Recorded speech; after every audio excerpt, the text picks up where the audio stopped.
안녕하십니까. 인생성형가 정영기입니다. 6월 첫 주죠. 6월 첫 주여서 오늘은 책을 하나 소개하겠습니다. 제가 책을 선별하는 방법 그리고 독서하는 방법을 이야기했죠. 이제는 구체적인 책에 대해서 이야기하겠습니다.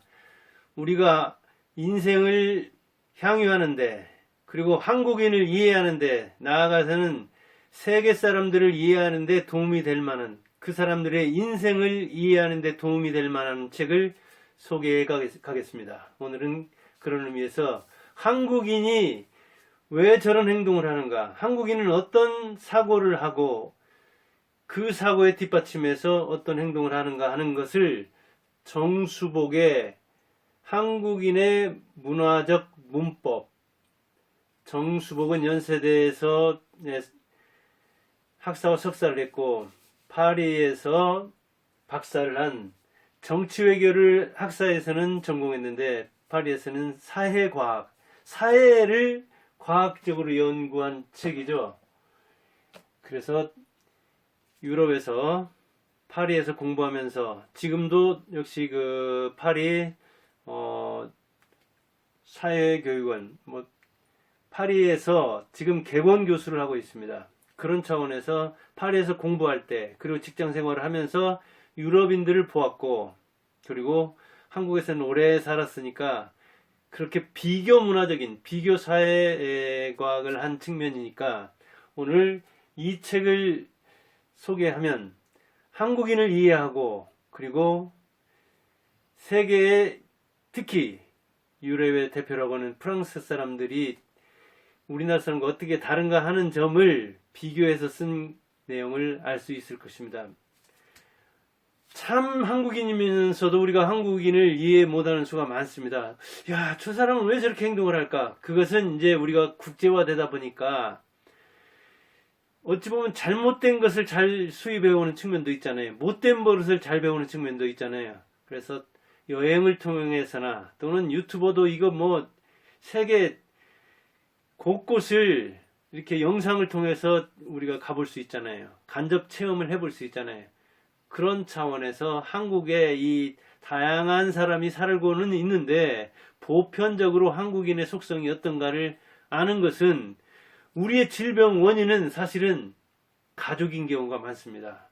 이 가족이 가장 가까운데 그리고 가족이라는 것은 내가 결혼 상대하는 배우자는 선택할 수 있지만 자녀라든가 부모라든가 형제는 선택의 여지가 없잖아요. 그런데 그 사람들하고 항상 같이 살아야 하니까 적어도 그 사람들의 마음은 알면서 살아야 되니까 그 사람들과 얽힌 대소사는 챙기면서 살아야 하니까 질병의 원인이 가족이요. 심하게 표현하는 소설가는 가족은 흡혈귀다 하면서 내 심신을 뽑아가려는 피를 뽑아가려는 사람으로 인식할 정도로 부정적으로 말하자면 가족같이 괴로운 존재가 없고 긍정적으로 말하자면 최후의 1인까지 남을 때 그 사람은 바로 가족이다. 그러니까 최후의 부르는 가족이다. 이렇게 양면성을 띠고 있는 가족이 있는데 가족을 확대하면 바로 사회가 되는 거죠. 그래서 우리는 집 가자를 써서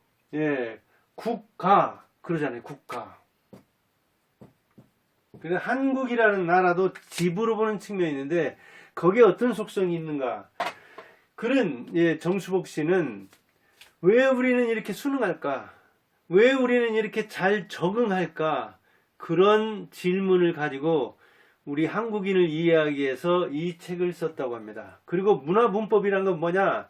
국민들 사이에서 공통적으로 발견되는 사고방식, 문화문법을 정수복은 사고방식이라고 했어요. 일반적 사고방식. 한국인에게, 한국 국민이 어떤 행동을 할 때, 어떤 생각을 할 때, 어떤 대인관계를 가질 때, 우리가 글을 쓸 때 문법에 입각해야 하듯이 문법이라는 것은 사고의 기초가 되는 것, 사고방식, 그렇게 이야기하고 있고, 여기서 지금 그 12가지를 이야기하고 있습니다. 그래서 제가 이렇게 미리 써놨습니다. 12가지의 우리 한국인의 문화 문법이 있다. 첫째는 물질주의다. 근데 그 앞에 현세적 물질주의 그랬어요. 개똥밭에 굴러도 이승이 좋은데 이승에서는 뭐니 해도 돈이 최고다. 이거는 인본주의적인 차원과 대비되는 거죠. 사람이 먼저라고 말은 하는데 정치하는 사람들, 사실을 알고 보면 그 사람들은 사람 내세워가지고 물질을 추구하는 사람들이 얼마나 많아서 여기저기에서 비리, 또 자리를 차지하느라고 뭐 말썽, 그것은 그렇게 대통령부터 시작해서 누구라도 물질을 중심으로 살아간다. 가장 사람들이, 어른들이 중심에 두는 게 그래서 자녀와 돈, 건강 이런 것들이라고 하잖아요. 황금 만능주의, 뭐니 해도 뭐니가 최고다.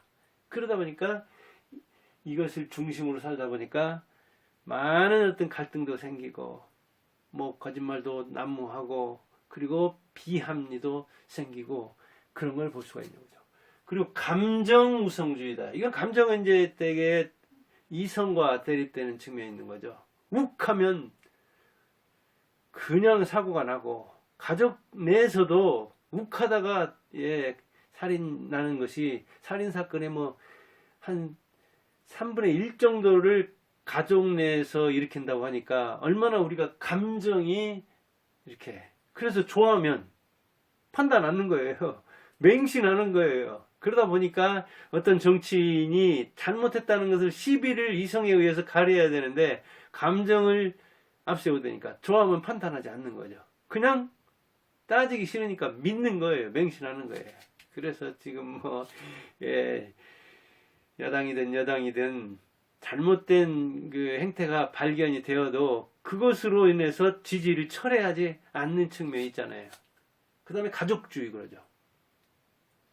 가장 늦게까지 사랑해야 할 게 누구냐? 가족이다. 가장 나를 돌봐줄 사람이 누구냐? 가족이다.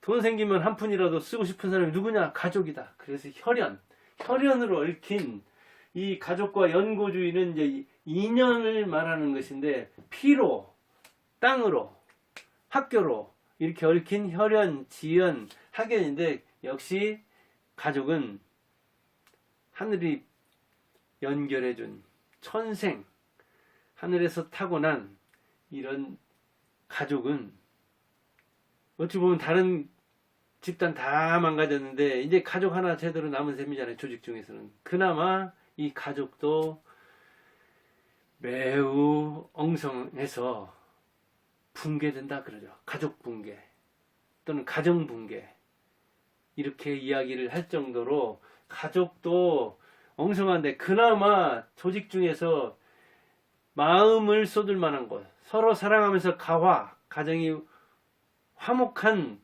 그런 집단의 대표가 될 만큼 이제는 조직 중에 마지막 남은 것 생각한다면 뭐 가족 정도다, 그렇게 이야기할 정도죠.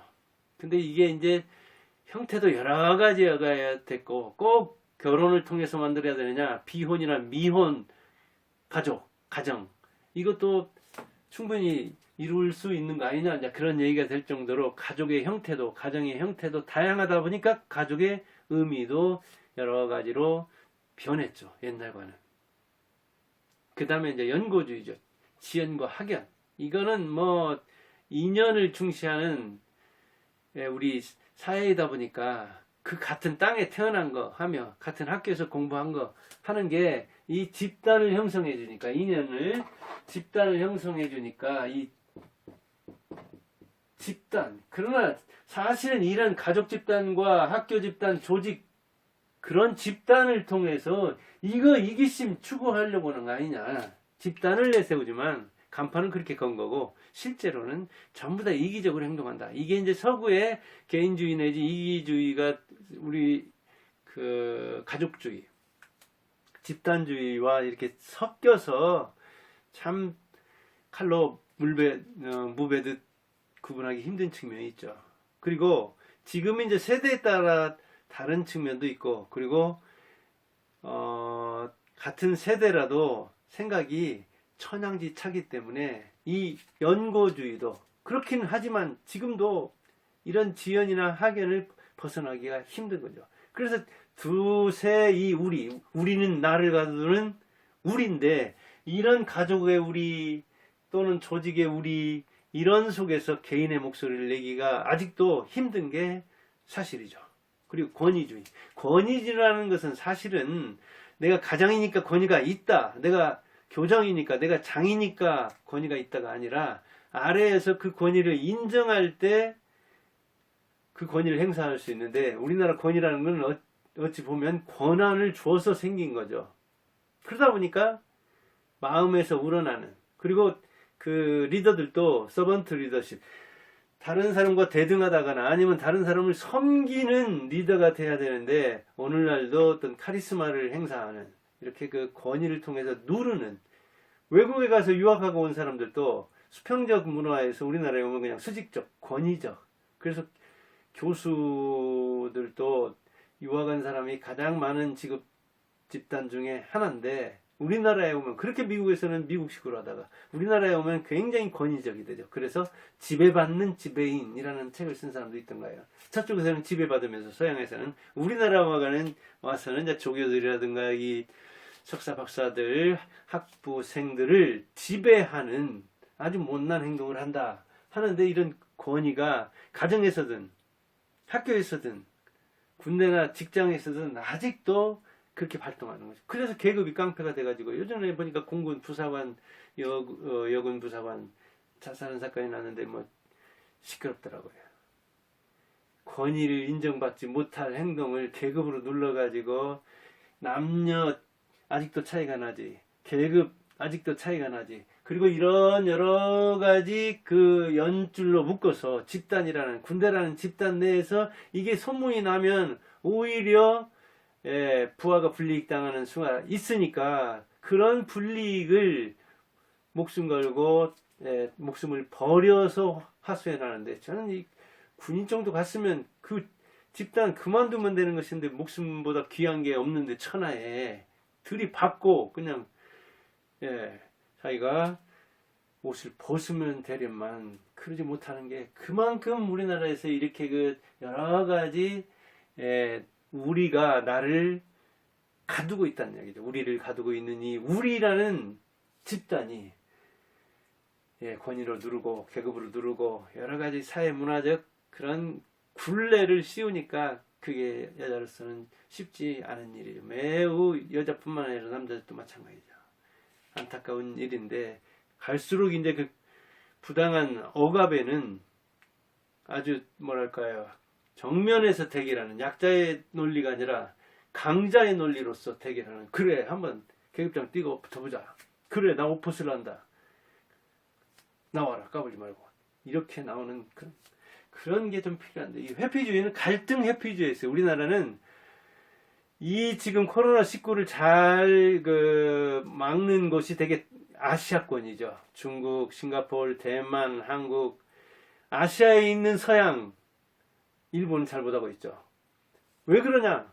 역시 이 정수복이 이 책을 쓴 계기, 그 동기가 왜 이렇게 순응하지? 왜 이렇게 순응주의가 판치지? 했다고 하는데, 회피야 이게 통하는 겁니다. 그렇게 갈등을 회피하려고 하는 겁니다. 아까도 얘기했듯이 상사가 그렇게 부당하게 압력을 해도 갈등을 회피하려고 하는 겁니다. 하극상이 된다고 생각하는 거예요. 부당한 압력에도 자기가 대응을 못하는 그런 문화가 우리나라에 있는데, 이건 이제 해피와 반대되는 어떤 도전인 거죠. 중국이 왜 그 조그마한 영국한테 박살났습니까?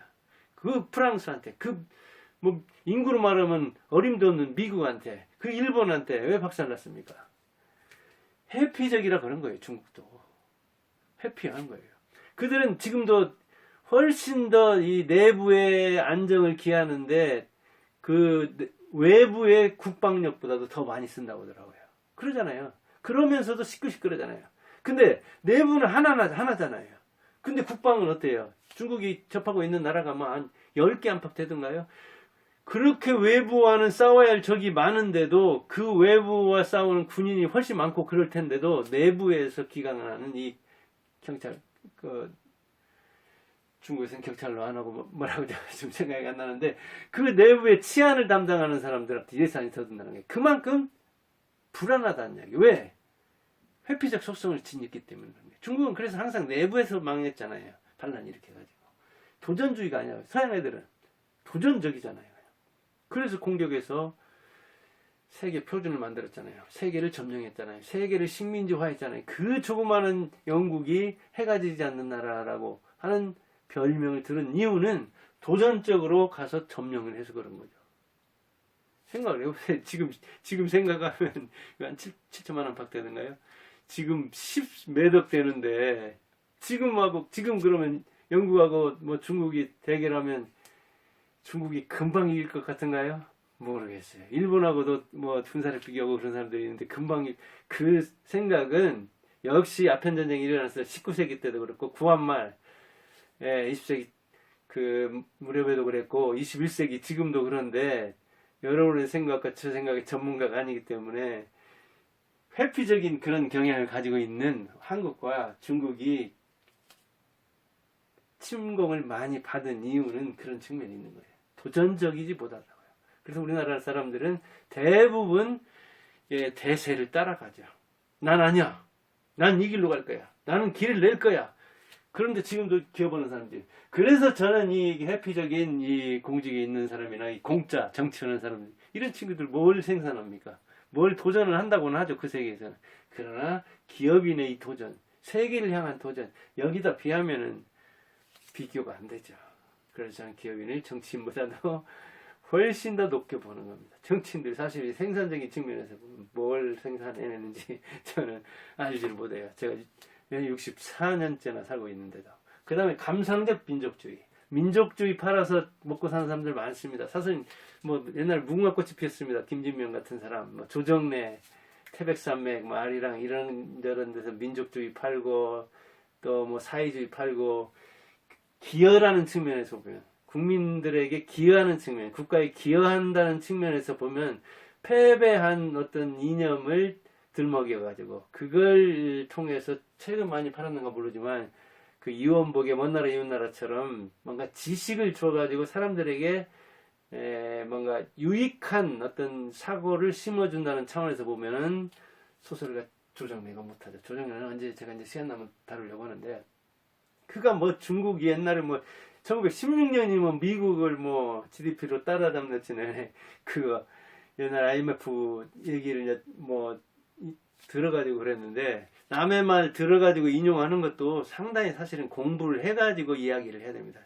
소설은 잘 쓰는가 몰라도 그 이야기는 완전 어긋났잖아요. 지금 어림도 아직 안 됐잖아요. 그러나 지금 또 대결하고 있는데 아마 조정래는 중국 이긴다고 할 거예요. 그러나 제가 볼 때는 그러지 않을 거예요.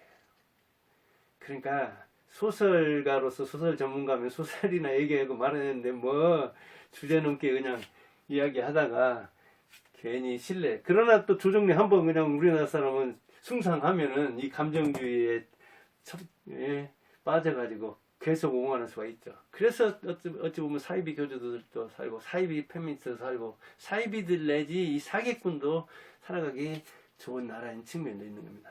그리고 국가중심주의, 국가주의 그렇게 쓰는데 국가 성공무사로 그렇게 이야기하죠. 그러나 그 집단을 이야기해야 된다. 뭐 국가를 위해야 된다. 이야기는 하면서 국가를 내세우는 정치인들 보세요. 정치인들이 국가를 위한가요? 지금 그 문재인 정부가 국가를 위한가요? 외국을 생각하는가요? 제가 볼 때는 미래를 생각하지 않아요. 그것은 후대를 생각하지 않는다는 이야기예요. 그것은 나라의 장래를 생각하지 않는다는 얘기인데 그들이 무슨 내국을 이야기하는지 저는 굉장히 의심스러워요. 나라를 거의 그냥 거덜내고 자기들이 있는 동안에 이 현세에서 그냥 그 물질을 탕진하면서 탕자정부라고 한 사람인가 누가 있었죠. 그 말에 상당히 일리가 있을 정도인 거예요. 국가중심주의인데 이거 사실은 자기를 위하는 게 정치인들이 훨씬 많다 보니까 그래서 동학난 때도 뭐 보면은 관리들 임진왜란 때도 그러고 얼마나 먼저 도망갔습니까? 속도지상주의 빨리빨리는 알아두죠. 우리나라 빨리빨리는 우리나라 별명이기도 하니까요. 이게 이제 왜 생겼느냐에 대해서 얘기가 많고 근대화 과정이 너무 빨리 되다 보니까 그랬다. 물질이 중요한데 빨리 먹고 튀어야 되니까 그랬다. 뭐 이런저런 이야기를 하는데 이게 이제 이런 12개의 문화문법이 생기게 된 원인까지 이제 따지자면은 이 사회 문화, 이 사회학만이 아니라 문화, 역사, 종교, 인류학 여러 가지가 필요한 그런 그 학문인데, 아무튼 빨리 무엇이든지 부실하더라도 엉성하더라도 빨리, 근데 이게 이제 잘 쓰인 데가 있죠. IT 같은 데서 모방해서 빨리 하는 데를, 일본 거 모방, 일본 친구들은 그렇게 허술하게 하질 않거든요. 근데 우리는 그냥 빨리 해서 좀 불량률 나오더라도, 그래서 SK 하이닉스, 삼성 반도체가 일본을 앞단 측면에 있는데, 지금 이제 대만하고 또 경쟁을 하고, 중국에서도 또 하고, 뭐 미국에서도 자체로 하려고 한다. 또 우리나라에서는 좀 투자 좀 해달라, 이런 이야기를 하는데, 자동차, 조선, 반도체, 이 속도 지상주의의 덕을 본 측면이 있고, 그리고 그 속도에서는 역시 기업인들이 짱이었죠. 그 다음에 근거 없는 낙관주의. 근거가 없어요. 근데 그냥 괜찮을 거야, 그럴 리가 있어 하고, 낙관주의, 지나친 어떤 긍정주의에 빠져서 대비를 제대로 못하는 수가 있다, 그런 이야기예요. 그 다음에 수단 방법 중심주의 이렇게 썼던데, 그러니까 목적지상주의. 뭐 공장 넣는 게 왜 아니냐, 거꾸로 가더라도 서울만 가면 되는 거 아니냐, 쥐약을 먹고라도 병이 나으면 되는 거 아니냐, 이런 그 극단적으로 말하자면 그런 사고를 가져서 목적을 이루는데 수단과 방법을 가리지 않았는데, 이게 이제 이거 군사문 아니냐. 군인들이 이기면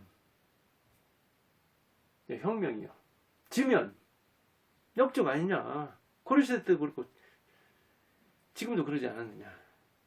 그래서 나라를 훔친 사람은 영웅이 되고, 숲에서 편의점에서 뭐 물건 조금 훔친 이 정도득은 감옥으로 가는 거 아니냐. 이렇게 수단과 방법을 가리지 않고, 그러다 보니까 우리나라가 굉장히 일본에 견디자면 이 사기 사건이 많죠. 한마디로 불신사회라고 해요. 대한민국을 오죽하면 불신공화국, 사기공화국, 그렇게 이야기할 정도로, 특히 법을 다루는 사람이, 법 쪽에 있는 사람들, 판사, 검사, 변호사들, 이 사람들은 뭐 아주 공공연하게 그렇게 얘기할 정도죠. 우리나라 참 이 불신풍조. 근데 이 문재인 정권이 그걸 또 조장한 측면이 있죠. 믿을 수 없는 사회를 더 만들었는데, 이건 보이지는 않지만 이 보이지 않는 자산이, 신뢰 자산이 나라를 지탱하는 것인데, 그걸 무너뜨렸기 때문에 참 우리나라를 힘들게 만드는 측면이 있었고, 그나마 기업인들은 그랬다면 난리 나죠. 근데 정치인들이 이렇게 깽판을 치고 불신 사회를 만들어도 기업인들이 그나마 우리나라를 지탱하고 있는 측면인데, 그것도 언제까지 갈는지 참 안타까운 측면이 있습니다. 이중규범, 그런데 이중규범이라는 건 표리부동하다 그 말이에요. 겉과 속이 다르다. 아까도 얘기했듯이 간판 애국 걸고 그냥 뒤에서 챙기는, 좋은 사람이 많은데 몇 사람이 그래 버리면 이게 나라 거들나는 거잖아요. 몇 사람 때문에 나라가 일어설 수도 있는 거고, 몇 사람 때문에 나라가 망할 수도 있는 거거든요. 언행이 불일치한다는 얘기죠. 겉과 속이 다르고 표리부동하다는 얘기죠. 그러니까 표면에는 멋진 걸 내걸죠. 이 정치가 주특기가 그렇죠. 그다음 이면에서는 속이 시커멓죠. 자기 이기심 가득하죠. 정책이 다 그러냐? 그러지 않지만 그런 사람이 많다고 얘기해요. 말이서 얼마나 쉬워요. 말로 애국하는 거야 간단하죠. 그러나 실제로 애국하려면 자기가 손해를 봐야 되거든요. 그래야 신뢰를 얻는 건데, 그런 정치인이 얼마나 있느냐 그 말이에요. 그러면 이런 그 12개 이런 법칙에 의해서 우리나라 사람들이 움직이는데, 한국인이 이런 사고방식을 가지고 움직이는데, 그렇다면 대안은 뭐냐? 개인주의를 얘기하고 있어요. 이기주의와 개인주의는 다르죠.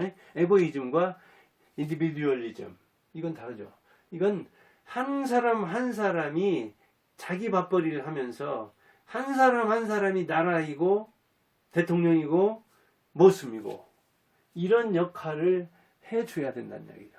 그런데 개인주의가 안 된다 그랬어요. 여기서 제가 하니까. 그럼 우리나라에서 왜 이렇게 개인주의가 안 되냐. 이런 문화문법 12개가 아주 튼튼하게 견고하게 자리를 잡고 있어서 그런 측면도 있지만 또 안 되는 차원이 있느냐. 이 사람은 7가지를 들고 있어요. 제가 그 책에서 요약한 거니까 한번 읽어볼게요. 반개인주의적 종교문화적 전통. 종교문화 때문에 안 된다 이게. 우리나라 사실은 유불선, 그러죠. 기독교, 도교 할 것 없이 이 집단적인 측면이 있어요. 그리고 유교가 여기저기 무속까지도 다 들어가 있어서 무속과 결합이 되어 있는 측면이 있어요. 철에 가면 그래서 삼신각도 있고 기독교에 가도 이 유교적 어떤 상하 질서가 있고 그러잖아요. 목사가 마치 그냥 이 상층인처럼 민족주의와 사회주의에 의한 개인주의의 억압. 민족주의와 사회주의가 개인주의 하는 사람을 이기적이다. 나라의 좀이다. 그러니까 집단에 융화된 것 같은 폼을 잡아야 한다는 이야기죠. 일제 개화파 지식인들의 변질. 그 갑신정변이 일으켰던 거예요. 그 사람들이 변신했다는 얘기죠. 우리나라 지식인들의 변신을 알아줘야 되죠. 해방 이후에 지식인들의 반개인주의 정서. 해방 이후에 일제 일본에서 유학했다거나 아니면 서양에서 유학한 사람들도 우리나라에 오면 우리나라식으로 하는 게 편하거든요. 왜냐면 이 평등주의 하면은 힘드니까. 그 다음에 도시화가 불러온 무규범 상태. 그 다음 동아시아 발전 모델 속의 반개인주의. 동아시아뿐 아니라 동남아시아뿐 아니라 아시아 전체나 반개인주의적인 속성이 있죠. 왜곡된 서구 중심주의 빛반 속에서의 개인주의. 그러고 그럼 왜 이렇게 또 개인주의가 자라기 힘드냐 떠나서 이 12가지 문화문법을 고치기 힘드냐 거기에 대해서도 이야기하고 있어요. 문법을 객관화하기가 쉽지 않다. 그래 이게 보편적인 건데 이걸 이 객관적인 법칙으로 뭔가 설정을 딱 해야 하잖아요. 그거 어렵다. 그 다음 한국인들 대부분이 가족주의와 연고주의의 수혜자이자 피해자이다. 그래요. 가족. 그럼 저도 가장이잖아요. 그러면 혜택을 입기도 하고 사실은 짐도 있어요. 오남일래 장남으로서. 이렇게 피해 입기도 하고 수혜를 입기도 하는데 이 가족주의 그 애매한 그 사이에서 이걸 부정한다는 게 쉽지 않다는 이야기죠. 나 성묘 안 가. 그리고 놀러 갈 거야. 그리고 나 조카 몰라. 그리고 내가 잘난 것이지. 왜 형제간에 이렇게 차이가 있다고 해서 왜 형제를 도와야 돼? 이렇게 나오면 형제 속에서 개인이 하나하나 흩어지면 그 집안에서 견딜 수 없는 거죠. 문화적 문법을 비판하지 않는 이유는 도덕적으로 문화문법을 우리 도덕이라는 게 한국에 최적화된 도덕이기 때문에 문화문법을 비판하는 것 자체가 좀 도덕적으로 비난을 받을 여지가 있다고 얘기해요. 그릇된 우월감이 성찰의 장애물이다. 그릇된 우월감, 열등감도 그렇지만 그것이 성찰을 하는 것을 가로막고 있다. 돌아보지 않게. 이 12개 이거 문화문법 문제가 있는 거 아니야? 요새 서구화되고 국제화됐는데 이거 국제화 좀 시켜가지고 우리 것은 좋은 것이야 하고 고집할 게 아니라 좀 수정, 교정, 보완할 필요가 있는 게 아니야? 그래서 서구 것과 상보적인 관계를 맺도록 하면 좋지 않아? 이게 잘 안 된다는 얘기죠. 그 다음에 민족주의가 장애물이 되기도 하고 소비 자본주의가 강화되어서 지금 힘들다. 그리고 여기서 들고 있는 게 언어 때문에 그런다. 언어. 이게 저는 이 세종 이따가 또 얘기하려고 하는데 언어가 상하 질서를 매우 경고했잖아요. 즉 나를 못 내서 나를 나라고도 못하는 나라에 그럼 건방지다. 겸손하지 못하다 그러잖아요. 그 다음에 동사가 끝에 와서 눈치 보는 말이다. 이야기는 뭐냐면은 말이 영어에서는 I love 하고 정하는데 우리는 I 해가지고 쭉 뭐 관계대명사다 뭐다 안고 있다가 너를 그래서 좋아한단 말이야. 아 좋아한단 말이라고 하고 싶지만 그렇게 얘기는 못해. 끝까지 들어봐야 하잖아요. 말 자체가 맥락이 굉장히 중요한데 그 맥락 언어라고 하죠.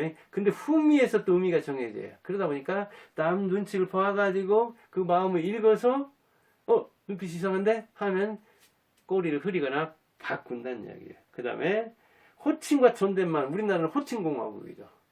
자리공화국이죠. 사장공화국이죠. 얼마나 회장이 많고 사장이 많고 3명만 모여도 사장, 총무, 부회장 그러잖아요. 교수. 얼마나 많은 교수가 있습니까? 교수 명칭도 아마 몇십 개 될 거예요. 그러니까 헷갈려요, 그냥. 남 홀리려고 하는 거지.